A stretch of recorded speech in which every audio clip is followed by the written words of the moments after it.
Olá, meus amigos, olá, meus irmãos, a graça e a paz de Jesus seja com todos vocês. Graças ao bom Deus, nós estamos aqui mais um momento na presença do nosso Deus Altíssimo e eu creio que Ele vai falar aos nossos corações através de Sua palavra, amém? Nós estaremos lendo agora Mateus de número 11 e olha que a palavra de Deus nos diz: E aconteceu que, acabando Jesus de dar instruções aos seus 12 discípulos, partiu dali a ensinar e a pregar nas cidades deles. E João, ouvindo no cárcere falar dos feitos de Cristo, enviou 2 dos seus discípulos, a dizer-lhe: És tu aquele que havia de vir, ou esperamos outro? E Jesus respondendo disse-lhes: Ide e anunciai a João as coisas que ouves e vedes. Os cegos veem, os coxos andam, os leprosos são limpos, e os surdos ouvem, os mortos são ressuscitados, e aos pobres é anunciado o Evangelho, e bem-aventurado é aquele que não se escandalizar em mim. E partindo eles, começou Jesus a dizer às turbas, a respeito de João: Que foste ver no deserto uma cana agitada pelo vento? Sim, que foste ver um homem ricamente vestido? O que trajam ricamente estão nas costas, na casa do rei. Mas, então, que fostes ver? Um profeta? Sim, vos digo eu, e muito mais do que o profeta, porque é este de quem está escrito: Eis que diante da tua face envio o meu anjo, que preparará diante de ti o teu caminho. Em verdade vos digo que entre os que de mulher têm nascido, não apareceu alguém maior do que João o Batista, mas aquele que é menor no reino dos céus é maior do que ele. E desde os dias de João Batista até agora se faz violência ao reino dos céus, e pela força se apoderam dele, porque todos os profetas e a lei profetizaram até João. E se quereis dar crédito, é este o Elias que havia de vir. Quem tem ouvidos para ouvir, ouça. Mas a quem assemelharei a esta geração?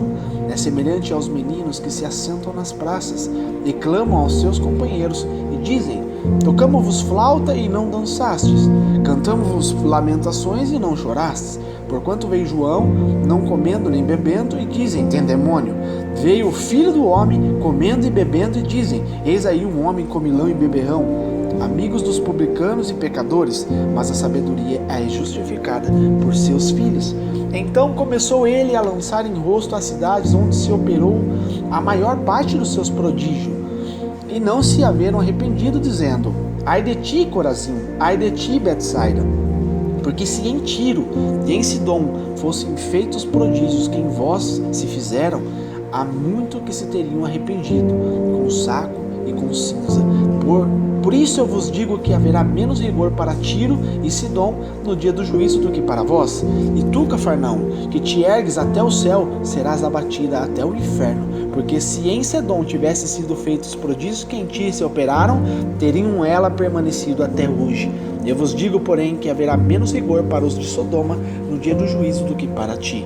Naquele tempo, respondendo Jesus, disse: Graças te dou, ó Pai, Senhor do céu e da terra, que ocultaste estas coisas aos sábios e entendidos, e as revelaste aos pequeninos. Sim, ó Pai, porque assim te aprove. Todas as coisas me foram entregues por meu Pai, e ninguém conhece o Filho, senão o Pai. Ninguém conhece o Pai, senão o Filho, e aquele a quem o Filho o quiser revelar.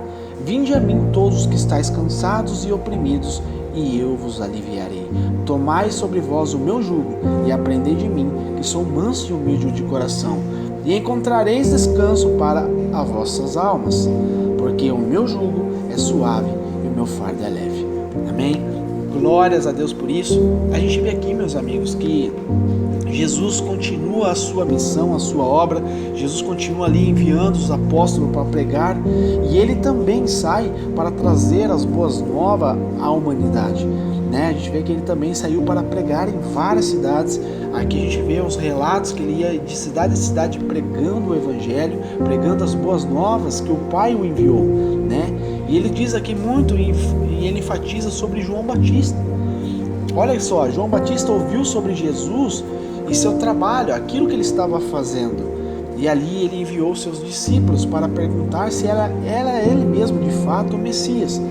A gente pode parar para imaginar o próprio João Batista, que teve ali, né, aquela experiência poderosa, né, da revelação de Deus quando Jesus apontou ali no cume daquele monte, descendo até a presença de João, e ele teve a revelação do próprio Deus dizendo: este é o meu filho amado, né? Este é aquele que tira o pecado do mundo, este é o Cordeiro de Deus, né? E ele tem a revelação que ele não é digno nem de carregar as sandálias de Jesus. E posterior a tudo isso, meus amigos, a gente vê que João ele foi preso, ele foi separado, ele ficou no cárcere, e ali ele acabou ficando confuso. Ali, por passar o tempo, ele ficou ainda em dúvida: será que de fato ele é o Messias? Será que de fato eu batizei o Messias? Né? Por mais que ele viu a pomba, que é o Espírito Santo de Deus, descendo sobre Jesus, né? O próprio Deus falando em voz audível, dizendo: este é meu filho amado, a quem eu me comprazo. Mesmo assim, João, ele, por causa do sofrimento, por causa da angústia, ele ainda acabou tendo essas dúvidas. E ali Jesus respondeu com as provas do seu próprio trabalho. A gente vê que ele manda os mensageiros voltar com a resposta para João, dizendo: olha, veja os milagres, veja o que eu estou fazendo no meio da população. As pessoas, o cego está passando a enxergar, o coxo está andando, o morto está sendo ressuscitado. Então, de fato, eu sou o Messias, né? Os milagres e o fato que o Evangelho está sendo pregado aos pobres. Então a gente vê que João, sofrendo por causa do Evangelho, ele enfrentou algumas dúvidas. Talvez achou que Jesus estava demorando para cumprir a sua missão. Pode ser que sim. A resposta de Jesus relembrou João das profecias importantes do Velho Testamento, mostrando sim que Jesus estava de fato cumprindo o seu propósito. Amém? Então a gente vê que mais adiante Jesus aproveitou essa ocasião para falar sobre o trabalho de João, né? Ele veio aqui falando que o João estava fazendo o cumprimento da obra que Deus confiou a ele, né? Mas mesmo assim as pessoas não deram ouvidos, as pessoas não deram crédito, né? Então Jesus ele começa a fazer um comparativo aqui, e depois desses comentários ele falou sobre a atitude do povo, que rejeitou João e também rejeitou Jesus. Os dois vieram com estilos bem diferentes, e os judeus recusaram ouvi-los. Ambos foram recusados pelos judeus. Então a gente vê que Jesus aqui dá um sermão para eles, né? Que é um povo duro de coração, um povo rebelde. Então Jesus deu essa advertência forte às cidades que não aceitaram o Evangelho, dizendo que elas seriam julgadas pela descrença. Então a gente vê, olha como é forte o que Jesus diz. Ele, mesmo Sodoma e Gomorra sendo destruída por Deus, meus amigos, por causa do pecado, da iniquidade, ainda assim Jesus coloca um comparativo aqui dizendo que antes, se Sodoma e Gomorra tivesse a oportunidade de o próprio Senhor estar lá pregando o Evangelho e fazendo esses milagres, aquele povo tinha se arrependido do mal que eles estavam fazendo, se arrependendo do pecado e da iniquidade, e o juízo seria muito mais leve sobre ele do que aquelas pessoas, aquele local que não estava dando nenhum crédito para o que Jesus estava dizendo. Então a gente vê, meus irmãos, que é muito importante, sabe, a gente nunca rejeitar a palavra de Deus, a gente dar ouvido, a gente prestar atenção no que é dito sobre a palavra de Deus, né? O que nós estamos fazendo hoje, pregando o Evangelho, trazendo a verdade, a revelação das Escrituras, isso é algo muito precioso. É o mais precioso que o ser humano possa ter.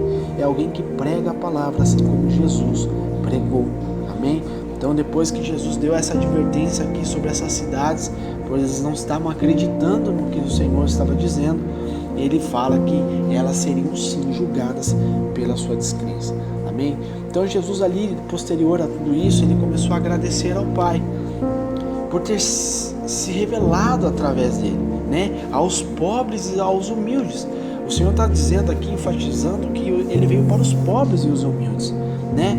Ele diz aqui claramente o que as pessoas achavam dele. Falava assim: poxa vida, João Batista, ali estavam dizendo que ele não comia e não bebia, ele jejuava, então dizia que ele estava sacrificando ao demônio, que ele tinha demônio, né? Agora o Filho do Homem, eu comendo e bebendo, vem dizer que eu sou um homem comilão e beberrão, amigo dos publicanos e pecadores. Então aqui Jesus está dizendo que o ser humano estava com o coração totalmente fechado. Eles não queriam abrir o coração para o entendimento. Por isso que ele diz que mas a sabedoria é justificada por seus filhos.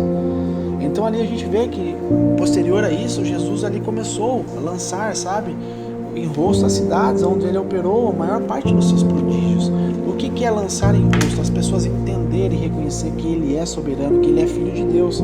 Eles reconheciam que eles necessitavam de uma mudança, então eles se lançavam em rosto, eles se prostravam e clamavam por misericórdia, né? E depois disso tudo ele começa a falar aqui, ele cita o nome das cidades, dizendo: ai de ti, ai de você, cidade que está fechando os teus ouvidos para a palavra de Deus.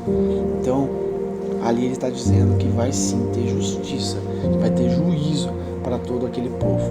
Então a gente vê aqui que depois disso tudo o Senhor começa agora a dar graças a Deus. Ele começa a clamar ao Senhor, ao Pai Altíssimo, né, dando graças ao Pai, Senhor do céu e da terra, que ocultaste essas coisas aos sábios e entendidos e revelado isso aos pequeninos.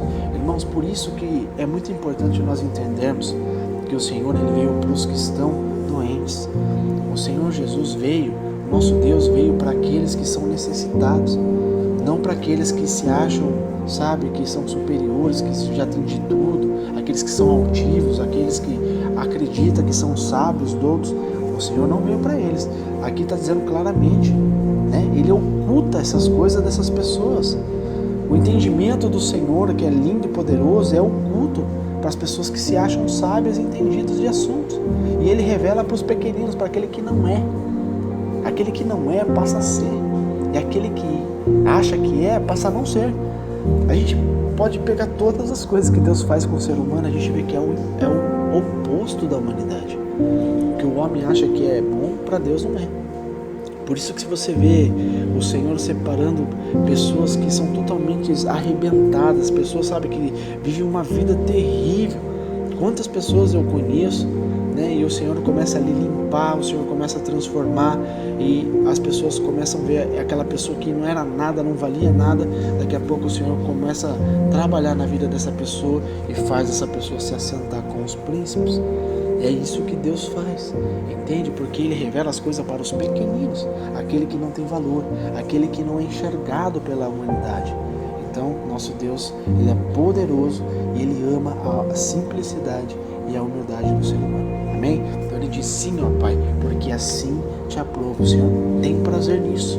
Todas as coisas me foram entregues por meu Pai, e ninguém conhece o Filho senão o Pai, e ninguém conhece o Pai senão o Filho, e aquele a quem o Filho o quiser revelar.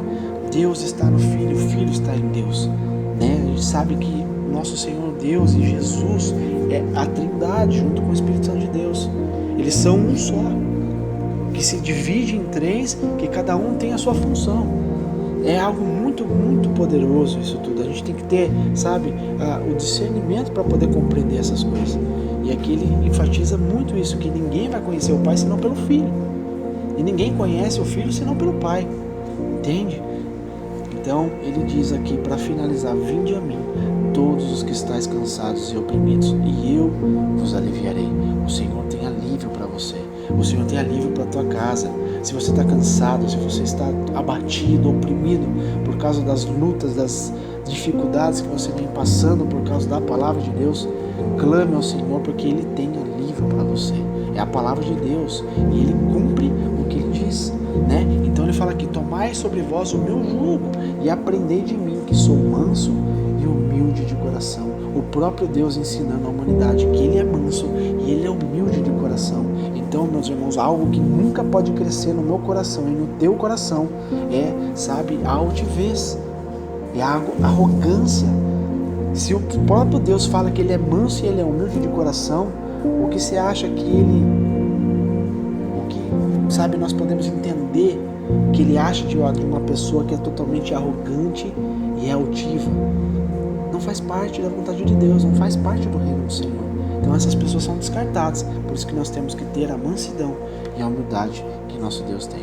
né? E aqui ele fecha dizendo: encontrareis descanso para as vossas almas, porque o meu jugo é suave e o meu fardo é leve. Se você está com fardo pesado, se você está com jugo pesado, entenda que você está levando aquilo que não é necessário. Despeje aos pés do Senhor, faça um retrato com o Senhor, conversa com Deus, peça para Ele te revelar aquilo que você não deve levar. E eu creio que o Senhor vai, aliviar o seu jugo e aliviar o seu fardo, porque tudo que Deus nos entrega para fazer é aquilo que nós temos condições. Nunca Ele entrega algo que nós não temos capacidade e condição de levar. Amém? Que Deus te abençoe, que Deus te ilumine com essa palavra e você possa meditar cada dia mais na palavra do Senhor. Fique com Deus, meu irmão.